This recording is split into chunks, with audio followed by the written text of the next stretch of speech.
Hello friends, এখন আমি যে ট্রেলারটা নিয়ে কথা বলতে এলাম সেটা হচ্ছে যে কালকে রিলিজ করেছে বহুরূপী ট্রেলার। তো সেই ট্রেলারটা দেখে যেটা মনে হলো যে এখানে দুটো মেন মানুষ রয়েছে, একটা হচ্ছে আবির আর একটা হচ্ছে শিবপ্রসাদ। তো আবির একজন হচ্ছে খুব সৎ ইন্সপেক্টর এবং সেখানে শিবপ্রসাদ হচ্ছে একজন ডাকাত বা বহুরূপী আর কি, বহুরূপী ডাকাত। তো দুজনের লাইফেই একটা তাদের কোথাও পার্সোনাল লাইফ, তাদের খুব বিধ্বস্ত একটা লাইফ আছে। তো আবিরের যেমন একটা পারিবারিক তার ওয়াইফের সাথে মানে রীতাপরির সাথে একটা সাংসারিক কোনো ঘটনা আছে, সমস্যা আছে এবং সে খুব সৎ একজন পুলিশ অফিসার, হয়তো সে কোনোদিন ফেলিওর হয়নি। তো এবারই সে একটু নাজেহাল হয়ে যাচ্ছে। উল্টো দিকে শিবপ্রসাদের জীবনে, শিবপ্রসাদ একজন বিকম পাস ছেলে, যে অকারণে তাকে জেলে পাঠানো হয়েছিল, যার ফলে তার লাইফটা পুরোপুরি শেষ হয়ে যায়। তো তার একটা প্রচণ্ড রাগ আছে গভর্নমেন্টের ওপর। তো সে তখন এই গভর্নমেন্টের ওপর বদলা নেওয়ার জন্য একটা টিম গঠন করে, যে টিমে এরকম নয় যে সবাই খুব ইয়ং, বৃদ্ধ মানুষও আছে, 3-4 জন আছে যারাও বিভিন্নভাবে তাদের লাইফে তারা ফেলিওর। তো একজন হচ্ছে তো মিলে আর কি, মিলে তার টাকা পয়সা পাওয়া যায় না, গভর্নমেন্টের তরফ থেকে টাকা পয়সা কোনো আটকে গেছে, বিভিন্ন রাজনৈতিক শিকার, এরকম একটা মিলে একটা দল করেছে এবং বিভিন্ন রূপে একবার এক এক রকম রূপে তো সে এরকম ডাকাতি করে। তো এবং তাদের একটা ছেঁচড়াপুর বলে একটা জায়গা আছে, তো সেই জায়গায় তারা থাকে এবং নায়িকা যে সেও নিজেও একজন পকেট মার। তো এই নিয়ে হচ্ছে গল্পটা এবং লাস্টে ধরতে পারে কি পারে না, মানে এরম নয় যে ভিলেন মানে সে খুব খারাপ।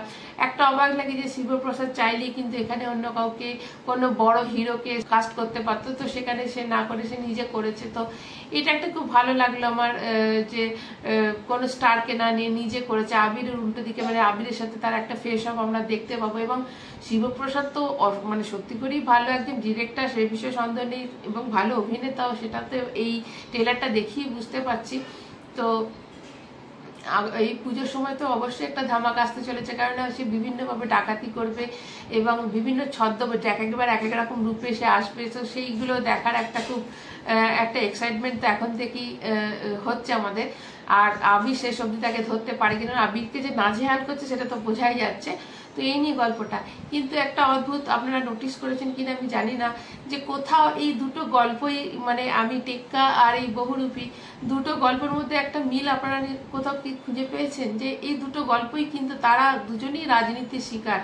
তারা কিন্তু কোথাও একজনের চাকরি চলে গেছে, তো সে তার চাকরিটা ফিরে পাওয়ার জন্য একটা স্টেপ নিয়েছে, সেটা ভুল হোক বা ঠিক হোক, মানুষ তো যখন বিপদে পড়ে যায় কি করে বুঝতে পারে না, তো সে একটা স্টেপ নিয়েছে। এও একটা যখন ফেলিওর হয়ে গেছে তখন একটা সামনের মানুষকে একটা ধামাকা দিয়ে আসতে হবে, তো সেও একটা রাজনীতি শিকারের ফলে একটা ডাকাতির পথ বেছে নিচ্ছে এবং সরকারকে বা সবাইকে সে একটা দেখাতে যায় যে হ্যাঁ আমি ফেলিওর নই লাইফে, যে আমিও একটা কিছু করতে পারি। তো দুজনেই তার দু জায়গা থেকে তারা নিজেদের হাইলাইট করতে চাইছে মানুষের কাছে।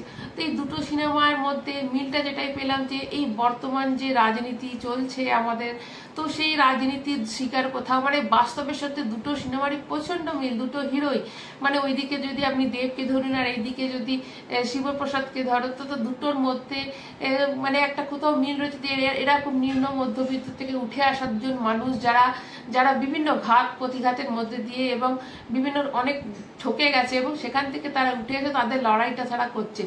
তো এই দুটো সিনেমার মধ্যে আমার এটাই খুব মিল পেলাম, হচ্ছে মানে বাস্তবের সাথে খুব মিল, এই জন্য মানুষ খুব রিলেট করবে এই সিনেমার সাথে। আর যে মানে যেহেতু এখন একটা খুব ডামাডলের মধ্যে দিয়ে বর্তমান পরিস্থিতি চলছে, আরো মানুষ রিলেট করবে। তো দুজনেই কিন্তু খুব মোক্ষম চাল দিয়েছে, এদিকে সৃজিত এদিকে শিবপ্রসাদ। তো এরা কিন্তু একটা মোক্ষম চাল দিয়েছে, যে বর্তমান রাজনীতিকে একটা তুলে ধরেছে তাদের সিনেমার মধ্যে দিয়ে। তা আমার মনে হচ্ছে দুটো সিনেমাই কিন্তু খুব বুদ্ধি দিয়ে তাদের সিনেমাটা করেছে এবং দেখার বিষয় কোন সিনেমা কে কাকে টেক্কা দেয় সেটাই দেখার। আপাতত এইটুকুই। তোমাদের মতে যে তোমরা কোন সিনেমাটা আগে দেখবে সেটা অবশ্যই আমাকে কমেন্ট করে জানাবে। এখনকার মধ্যে এইটুকুই, টাটা।